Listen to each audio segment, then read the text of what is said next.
Hi, okay, so what is happening with this case? We have we turned in our plea paperwork, Your Honor. Yes. And are you all ready to proceed?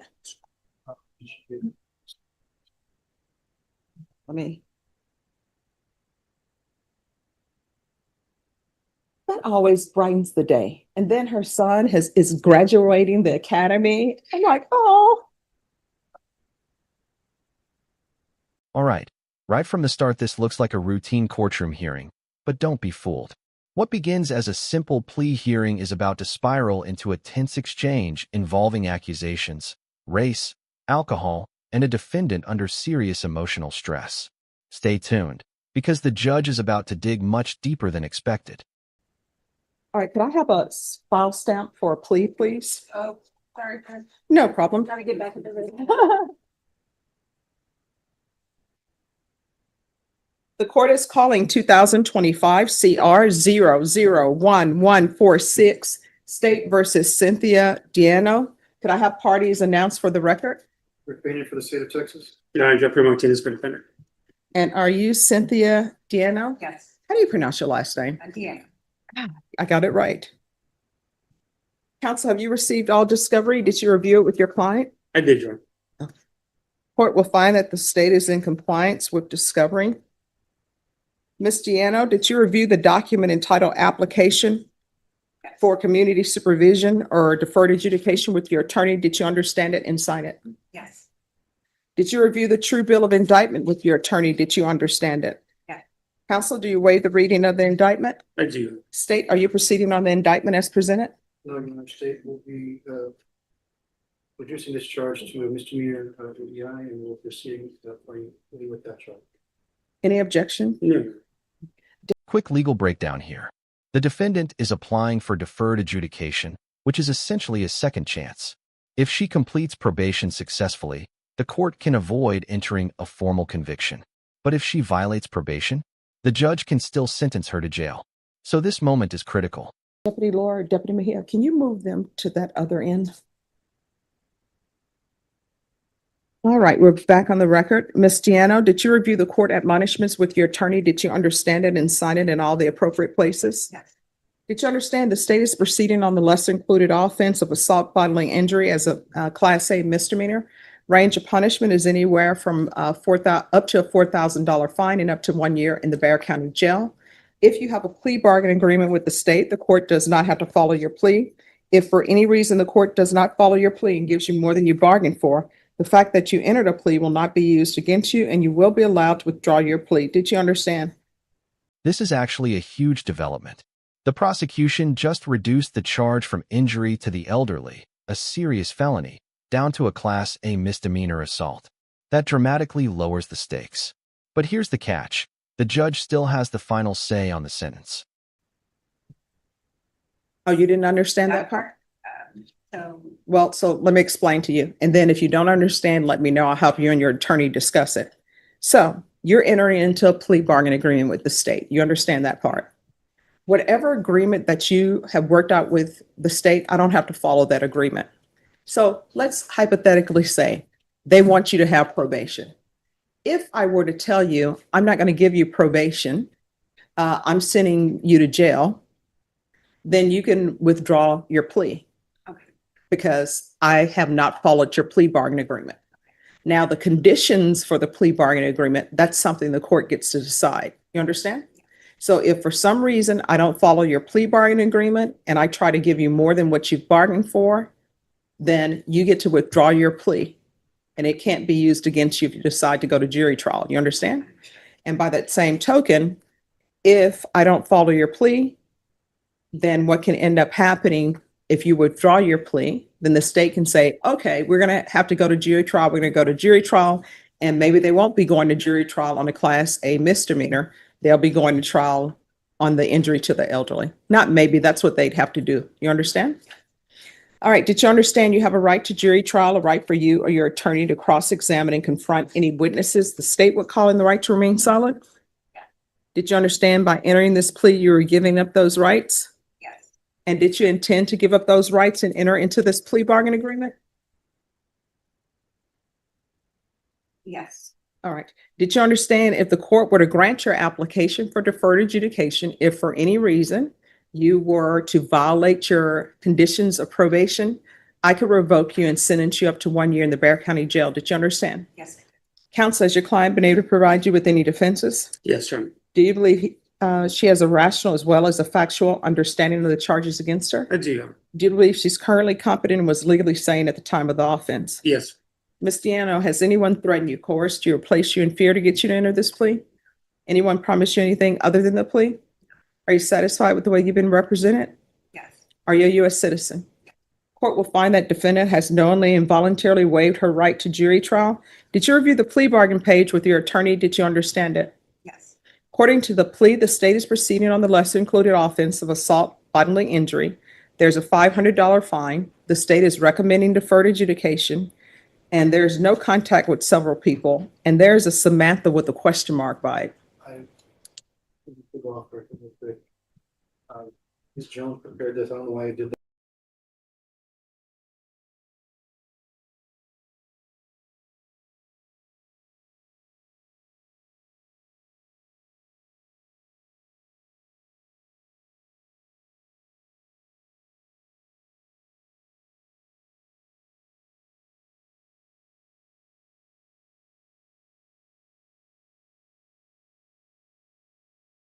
Did you understand that to be your plea bargain agreement? Yeah, but that lady actually has already assaulted me twice at my. All right, so here's the thing. The only thing I'm looking at today is once I've gone over the admonishments for you and what your rights are, then what will end up happening is the state will present evidence, and then I'll make a decision on whether or not that evidence is sufficient to find you guilty. And here's where things start getting messy. Instead of just accepting the plea deal and moving forward, the defendant begins explaining her side of the story, suggesting she may actually be the victim. This is risky territory in a plea hearing because the judge is only supposed to evaluate the agreement, not relitigate the entire conflict. If I find that the evidence is not sufficient to find you guilty, then I'm going to find you not guilty and say that the state can prove its case. However, if there's something else going on between you and this other person, that is not before this court today. That's something else. So what I've just read to you, did you understand that to be the plea? Defense? Yes, Your Honor. State? That is a plea. Did you review the waiver of appeal paragraph with your attorney? Did you understand it and sign it in both places? Did you understand by signing that you're waiving your right to appeal? The only items that can be appealed are written pretrial motions that have been filed, heard, and ruled upon by the court. Did you understand? Yes. Counsel, there been such motions? No, Your Honor. Outside the agreement, the state is requesting that your deferred adjudication be for a term of 6 months. There be 30 hours of community service restitution, TAP evaluation, follow recommendation, sober meetings, random UAs, and anger management. Did you understand that those were recommendations from the state and the court does not have to follow those recommendations? Then to the offense of assault bodily injury as a Class A misdemeanor, how do you plead? Guilty, not guilty, or no contest? No contact. State any evidence. Your Honor, this has to go for the evidence, take exhibit one for all of it. Your Honor, defense has no judge. All right, and state, have you spoken with the complainant? Yes, here we have one. All right, thank you. State, you may be excused. Your Honor. All right, did you review the waiver and stipulations with your attorney? Did you understand it and sign it? Yeah. In all the appropriate places? Again, did you understand you have a right to jury trial, a right for you or your attorney to cross-examine and confront any witnesses the state would call and the right to remain silent? Did you understand that today the state would be presenting evidence in the form of witnesses' statements and police reports? But most importantly, there will be no live testimony. Did you understand? Court will find that defendant has knowingly and voluntarily waived and consented to stipulation of testimony and stipulations. Court will accept into evidence states exhibits 1 and attachments and review the same. All right, after reviewing states exhibits 1 and attachments, the court will find that there is sufficient evidence to find you guilty. The court will defer finding of guilt as you applied for deferred adjudication. Are we proceeding with sentencing? We would like to, Your Honor. All right, explain to me what's an in knocked? That's in that's in the police report. The officer said suspect 1 stated that victim 1 had in knocked on her door. And I they knocked on their door trying to. No, I'm asking. she her. constantly. No. What is an in knock? nigger knocking, Yeah, what is that? going and knocking on a door and running. and But why running is it away. nigger knocking? That's what. Why call isn't it Caucasian knocking? Why isn't, no, no, no. Why isn't it Caucasian knocking? Why isn't Asian knocking? Why isn't some other knocking? Why is it called that? No, that's just the way they say it. I No, mean, that's the way you say it, because that's what you said. That's what I just, that's basically, I mean, all right. I don't know what else to tell you. No, I'm just trying to figure out It's why would not you like a call it race, that? it wasn't to be racist. The kids just kept knocking. Whoa, did you catch that moment? The judge suddenly zeroes in on the language used in the police report, questioning why that phrase was used. This isn't just about wording. It touches on potential racial implications.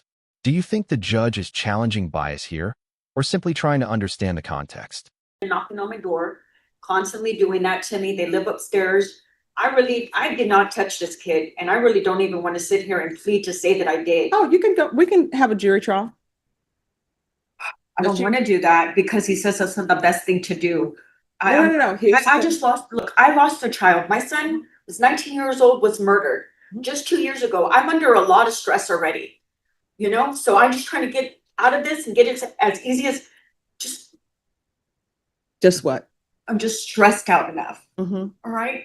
So do you want a jury trial? No, I don't. I just want to get this over with, do the probation and whatever I have to do. All right, so what was the race of I understand when you asked me that question. If you knew the answer to the question. what is the race of the complainant? Hispanic. Hispanic. Everyone's Hispanic in the instance. Mm-hmm. And what do you, if I knew the answer, I don't know why you would say that. That's why I'm trying to figure out why you're saying it, because in the police report, they say you were intoxicated. So I'm trying to figure out, Intoxicated. that's what it says in the police report. It says, suspect stated V had knocked on her door and she came outside to see who knocked. And victim's family came down the stairs yelling at her, accused her of hitting the victim. Suspect kept saying she did not want to tell her side of the story and tried to walk away to go inside. I detained suspect to investigate further. And it says in here that there was signs of drinking. I don't see a crime in drinking in your own home. I was in my own home. I'm just trying to figure out what's going on because I have to set conditions for you. Is this an anger problem? Because they want you to do. I'm sorry that you caught me off guard with the question that you asked me. I feel like you're kind of in a setup, I felt kind of set up with that question. I understand it's not a word to be used, and I understand that I used it in the wrong word, in a wrong way, and I apologize for that. So I'm sorry. There's more in here that you said. You're using profanity. I am trying to figure out, because it says suspect had a strong odor of intoxicants on her. I'm trying to figure out why the state is asking for anger management, because they're requesting that you do anger management. They're requesting that you have a TAP evaluation to see if you have a drug or alcohol problem. They're asking for sober support meetings. Sober support meetings are usually for people who have a drug or alcohol problem. I'm trying to figure out what's going on because you told me that the lady, Samantha, had, assaulted you or is still causing problems with you. So I'm trying to read the room and figure out what's going on, and I cannot. I'm leaving this apartment, so I'm already have gone into a new place to live. I'm leaving on Sunday because the lady kicked my dog the other day, and she got up in my face and stuck her finger in my face and started yelling at me. No, I don't have a drinking problem. Yes, I lost my child on February 5th, 2023. He was murdered by a best friend in a gas station in Austin, Texas. And I lost my fiance 11 days before that. He had a heart attack inside my home. I've been under a lot of stress and frustration. These people don't leave me alone from upstairs. It's a constant fight with this lady. So I'm moving myself away from that environment. I've already lost my job because of her. And this is the moment the courtroom tone completely shifts. The defendant reveals she lost her son to murder and her fiancé just days before that. Suddenly the anger, the stress, the neighborhood conflict, it all starts to make more sense. But the big question now is, will the judge factor that trauma into the final sentence? That I had a job with for 6 years, working from home, and I politely went upstairs and told her, look, I work from home. All they do is they run like a herd of elephants upstairs and it basically just annoying people. And that's it. The kid just keeps knocking on my door. They would steal my decorations from my home. I've already complained. So now I'm taking myself out of the environment and just going somewhere else. All right, state. You're requesting anger management in sober meetings? All right, and why are you requesting that? Seems like that would be beneficial for the defendant to undergo. We're in agreement with the state. We would have to probate the fine, Your Honor, as you heard. The defendant has lost her job. She's having to have moving expenses. She is indigent and court appointed, Your Honors. At this time, we would ask to follow the plea and to waive the fine. So Probation. you're fine with anger management in sober meetings? Yes, Your Honor. Okay. There's going to be a $500 fine probated, proof of employment within 30 days, no employment as a home health care provider or with minors. There's going to be 1 year deferred adjudication, 80 hours of community service restitution. I think she needs anger management. I'm going to order anger management. Once she's completed that, then 40 of the hours will be deemed satisfied. And then I'm going to order 60 sober meetings in 60 days. TAP evaluation, that can be out of custody. Follow recommendations. There's going to be field visits 1 time per month for 6 months. The judge ultimately grants deferred adjudication with probation, but with strict conditions: anger management, sobriety meetings, community service, and no contact with the alleged victims. That means she avoids jail for now, but one mistake could bring the full consequences back. Regular reporting by Zoom or in person, regular random UAs. There's to be no contact with the following persons: Danny Ibarra, Samantha Coronado,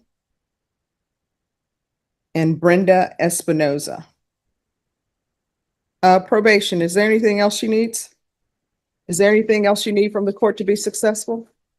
Did you review the document entitled Trial Court Certification of Defendant's Rights to Appeal with your attorney? Did you understand it and did you sign it? Because it's a plea bargain agreement, because I followed your plea bargain agreement, and because you waive your right to appeal, you do not have the court's permission to appeal. Do you understand?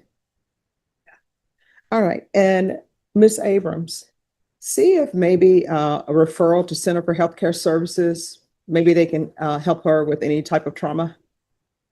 All right, thank you. Thank you.